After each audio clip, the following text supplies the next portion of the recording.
What's up, everybody? Welcome to BioWest 3 Raw TV. So today we're going to talk about something that it's definitely bringing the past up, because I talked about this about 7 or 8 years ago.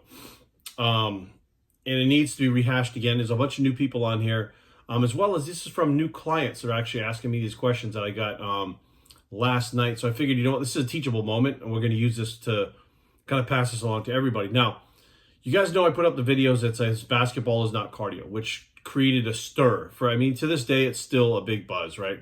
And I have people argue with me, Jerry, you don't know what cardio is. It's like, look, I've been doing this for 30 years. If you think that I don't know what cardio is for fat loss, okay, there's different types of cardio for fat loss. And you've seen me replicate my results over and over again for fat loss, and you've seen my clients over and over again for fat loss, and you still want to argue with me about basketball is not cardio, there's nothing I could do. I can't help you, okay?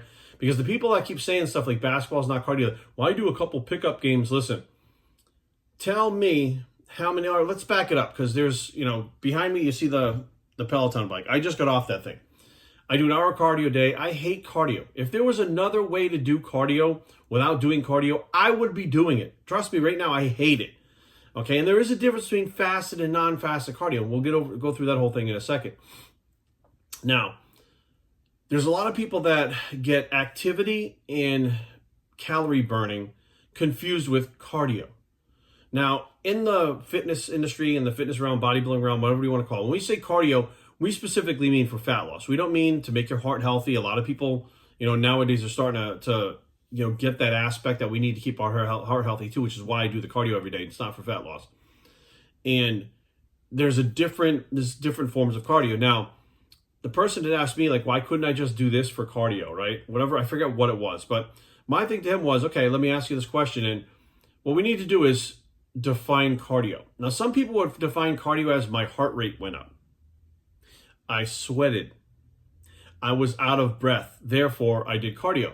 Well, I can have you literally do 10 squats up and down in the middle of your living room. And if you're not in shape, you're going to be winded. You may not even finish 10 squats with just body weight in the middle of your living room. Does that mean you did cardio? No. Right? Well, I sweat when I do it. Well, you can go outside when the hot weather is here and sweat. Does that mean that you're burning excess calories because your body's doing cardio when you are outside because it's warm and you're sweating?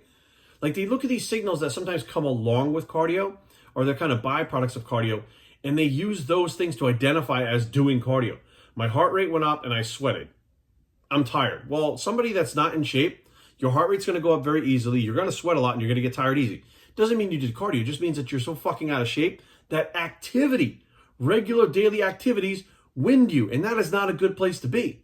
Now, we're going to use the boxer as the example. I love to use this as an example because people nowadays, they take the boxing classes, right? And they do like the 3-minute rounds in the bag, and then they do the double end bag. And if they can, they do the what do you call it? That's the double end ball, the speed bag, right?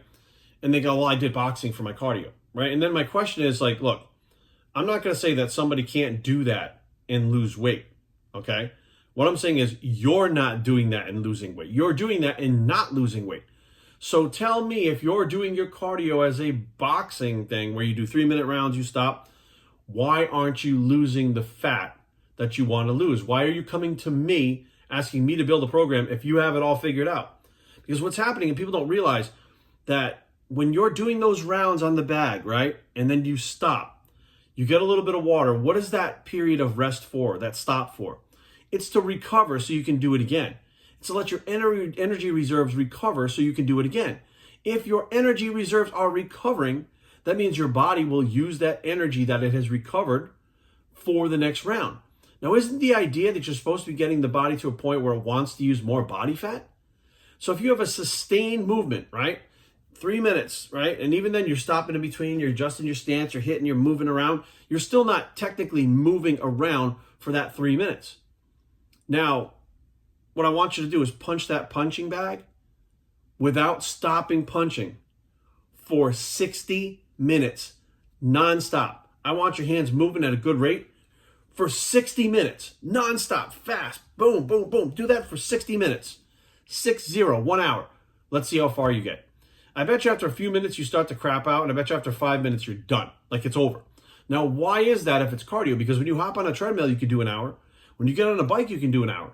When you get on a stair mill, although it's tiring, you can do an hour. So why can't you do an hour hitting the bag, but you can do an hour on the treadmill? They're both cardio, right? Yes, but they're two different things. One works the VO2 max, and one helps your body access fat in the long term because hormonally it changes. When your body's consistently moving nonstop for 60 minutes, your hormones have to adapt. Your body has to produce energy because you're not giving it a break, right? You're not stopping every 3 minutes to give it a break to reproduce that energy again to recover. So your body has to reproduce energy while it's moving. How much do you think that taxes your body compared to when you're stopping? Now, in your head, because my heart rate went up and I couldn't breathe, your body gets to the point where it couldn't access energy anymore, and it's going to make you stop or you're going to pass out. That is not the same kind of cardio than you're doing the treadmill. Now, if boxers, if people are you're doing this boxing workouts is true, right? That's their cardio, then they're just so fucking out of shape that basic movement is cardio to them. Okay, basic daily activity is cardio to them. Now, what happens is, let's say, and I love the boxing aspect of it. Boxers are getting ready for fight, MMA fighters, they run their drills, right? They do their bag work, they do their speed work, they do their road work. Wait a minute. Why are they doing road work? If you're doing your bag work and you're sparring, you do all these things, and that's your cardio, right? That counts as cardio for the average person. Why do boxers get out there and hit the road for miles and miles and miles at a time, not only to drop weight, but to build up endurance? Because it's a completely separate pathway. It's not the same. And that is part of overall holistic boxing training is road work, as well as the bag, the speed bag, the different drills and stuff, hand-eye coordination, explosiveness. But that road work is still in there. Why? Because they still need to drop weight and build up their endurance. And the only way to do that is consistently have the body move for long periods of time. Now, I want to throw this one out there. If what you're saying is that bag work, because everybody hates cardio. I do too. I do it, but I hate it. Trust me, I get where you guys are coming from. I understand. Especially if you haven't been training for a little bit or you're getting involved in this. Cardio could really suck. It's boring. It taxes you. You get tired. I get it. But if that's a better way, right, which people are saying that's a better way just to hit the bag, it's more fun. Tabata, which is something that came out, I don't know, it's been probably 7 or 8 years since people are kind of making it popular. Tabata was a form of cardio without doing cardio. When it came out, it was going to be the next big thing. I watched people try. I watched them over certain amounts of time try to get rid of their cardio and do Tabata. One of them was a woman in the gym that was going to do squats for her Tabata, and that would be her cardio. I watched her go through a few sets of these squats. Maybe she had 2 sessions of Tabata total, and it was over. Tabata, what it would be was like, it would be like intervals like hitting the bag. Except for instead of reps, you'd go for like time. So you would maybe just take like a bar, put it on your back, and you do maybe like 2 minutes of squats nonstop. Now listen, 2 minutes of fucking squats, go try that, right? Now, it's like intervals like that, right? As your body starts to fatigue, it gets harder and harder, but you keep taking rests and going back. It's like interval training with a barbell instead of doing intervals on a bike or a treadmill or something like that, right? It is so taxing to your central nervous system doing something like that. A squat and riding on a bike or fucking walking are 2 totally different effects on your body. You're trying to use an anaerobic exercise to get an aerobic effect. How do you think that's going to work out? People, my heart rate went up and I sweated. So fucking what? What happened to your body? Your body couldn't produce energy, so therefore it starts to crap out and you can't do 60 minutes of fucking squats. Try to squat for an hour nonstop without stopping. It's impossible. You'll be dead, right? But your body fatigues so quickly, so fast doing that you're not even going to get 30 minutes of Tabata in.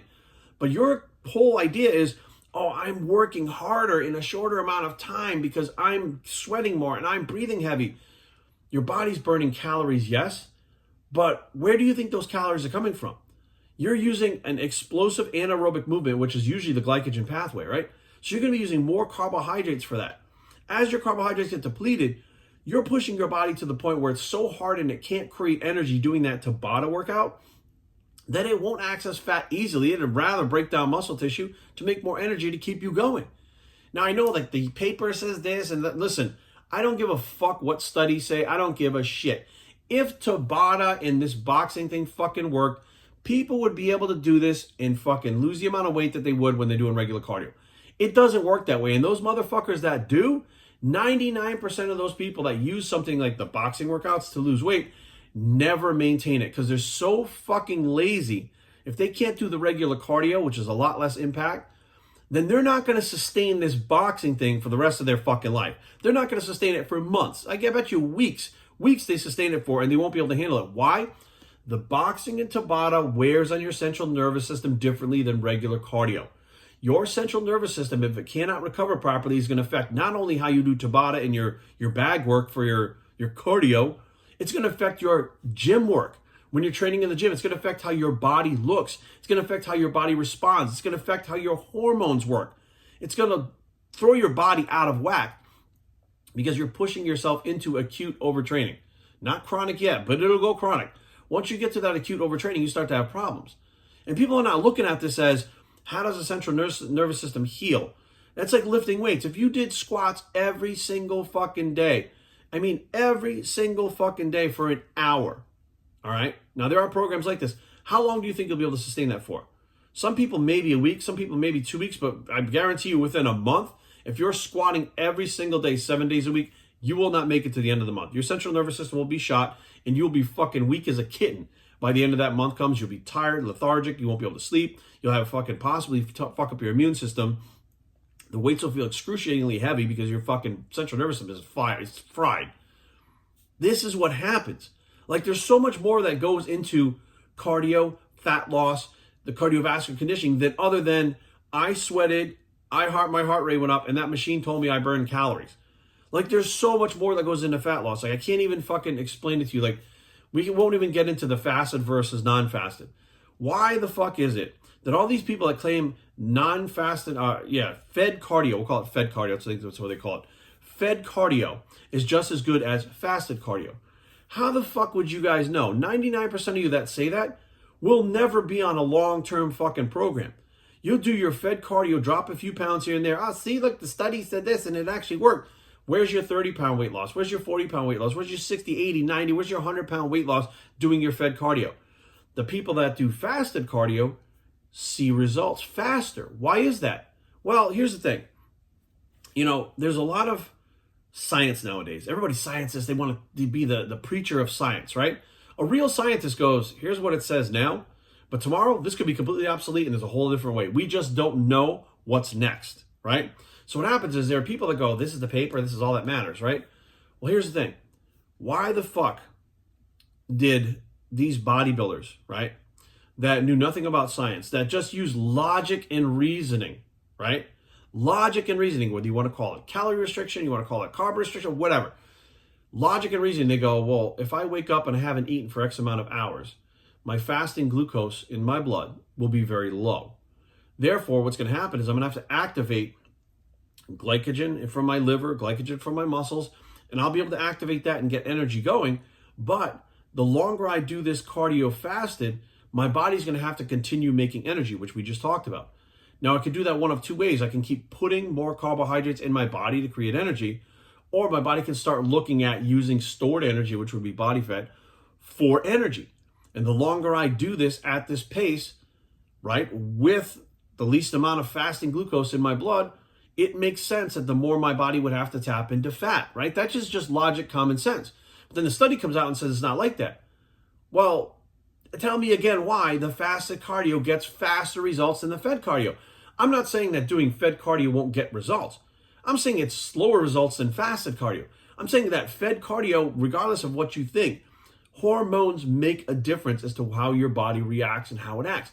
If you have eaten and your body has processed that food and it now has the different hormones doing their jobs to move that food around, store the food, use it for energy, break it down, your body is doing one thing, okay? It is trying to get that food and go where it needs to go. When you wake up in the morning from a rested state and you start moving, your body instantly has to create energy to move and then sustain that energy while you're moving for that period of time.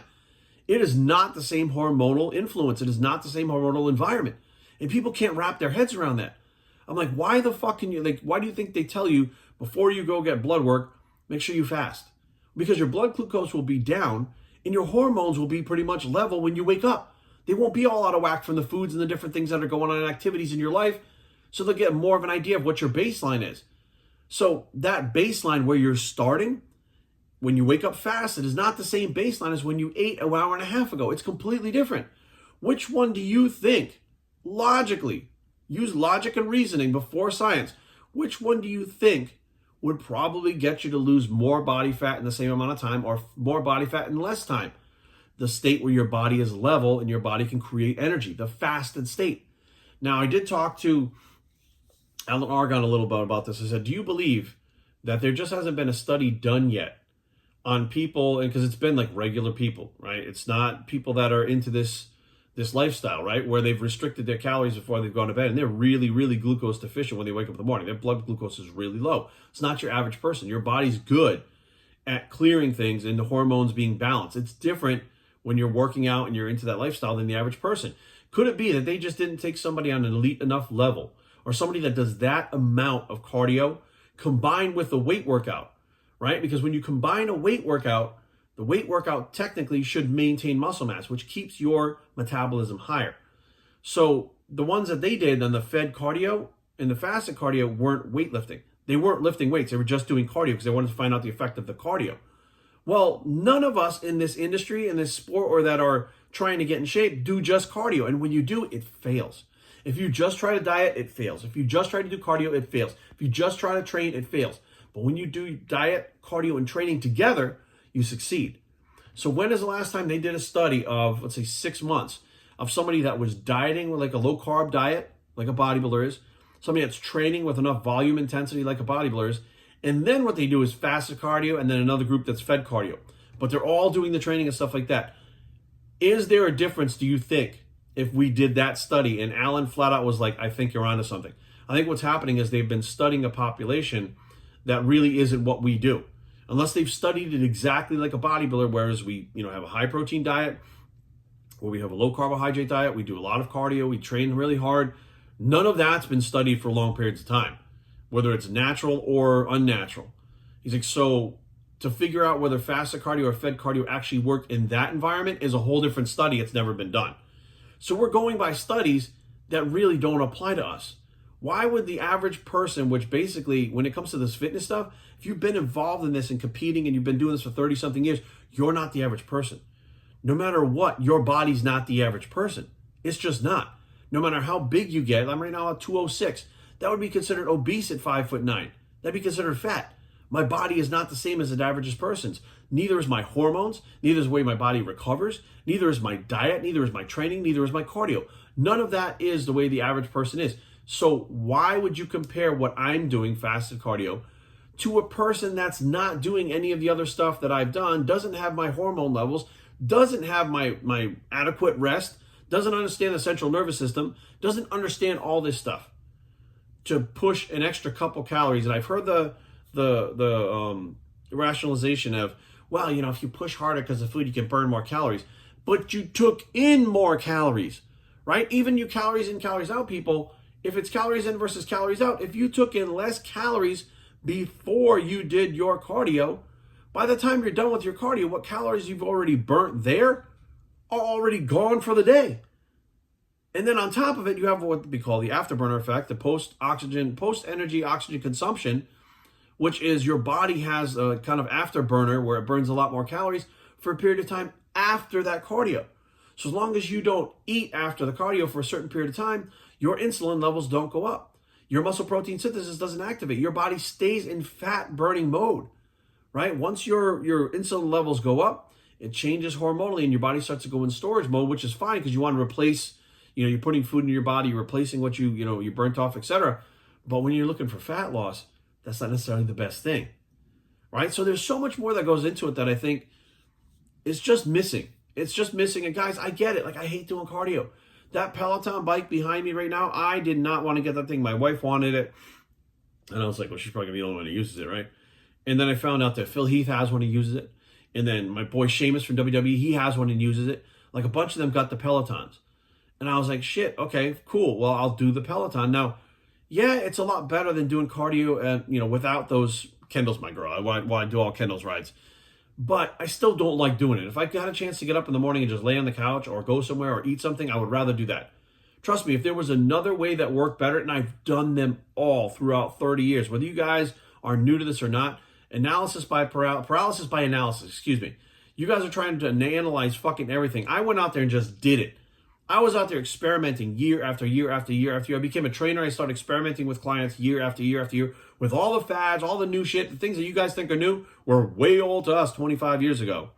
And I've done them all. And every single fucking time we have done fasted cardio, people have gotten faster results. Now, how can you say over 30 fucking years of me putting people on programs that I built that they follow, which are, they're different for every person, but the whole point is they're specific to their needs, that we put fasted cardio in, they got faster results. When we took that fasted cardio out and added it to the end of the day, which one of my theories back in the day was, if you eat all your calories for the day and you go over, all you have to do is burn off that, let's say you're over 300, burn off 300 calories on cardio at the end of the day, and you should be able to maintain. That was one of my theories. So I ran that with some clients, and what happened? It came off very slow. We switched the cardio back to fasted in the morning. The fat loss picked up again. It sped up again, and they were getting twice the fat loss with the same amount of fucking time and intensity just by going, and they would even eat over the calories again. I had them eating 300 calories over, doing the fasted cardio, and they were still losing weight faster and better in bigger amounts than they were doing fed cardio at the end of the day. So let me ask you a question. If that was 30 years of controlled shit over and over and over again, hundreds of people that I've worked with, controlled my own stuff to 100%. And these are controlled experiments. And the outcome was the same over and over and over and over again. How the fuck can you say there's no merit to that? I'm going to listen to that paper over there of 20 people that did this for 3 fucking months. And this is the be all end all this is the Bible of fat loss. What the fuck? That's the position I come from. I don't come from, I like it this way, I'm old school in this. No, I've been doing it, and I continue to do it with all my fucking clients, and it works over and over again. Now, are there other things out there that people do? Yes, but the people out there that are telling you things are not always being truthful. That's another thing that pisses me off. We had that individual, Canadian trainer, training girl here, no cardio, tons of carbs, blah, blah, blah. He was promoting her everywhere. She's in really great shape. Well, she used to work at the gym, work out at the gym my buddy was going to. Every morning, he saw her and her husband in there. She was on the fucking steering wheel. 45 minutes of cardio every morning. She bought steroids from him. So she was using shit from my friend. My friend was selling her the shit. She eventually wound up getting really fucking sick from the shit that she was doing to herself that they weren't talking about. But that fucking trainer was marketing her all over the internet as natural, no cardio, tons of carbohydrates. She was on a fucking 0 carb diet with 45 minutes of cardio twice a day on fucking steroids. So you gotta be really paying attention of what you're fucking looking at. If it sounds too good to be true, it is. BioStrengthTraining@gmail.com. Leave comments down below, but don't fight. BioStrength.com is a blog. It's too good to be true. Biceps still there. And we are out.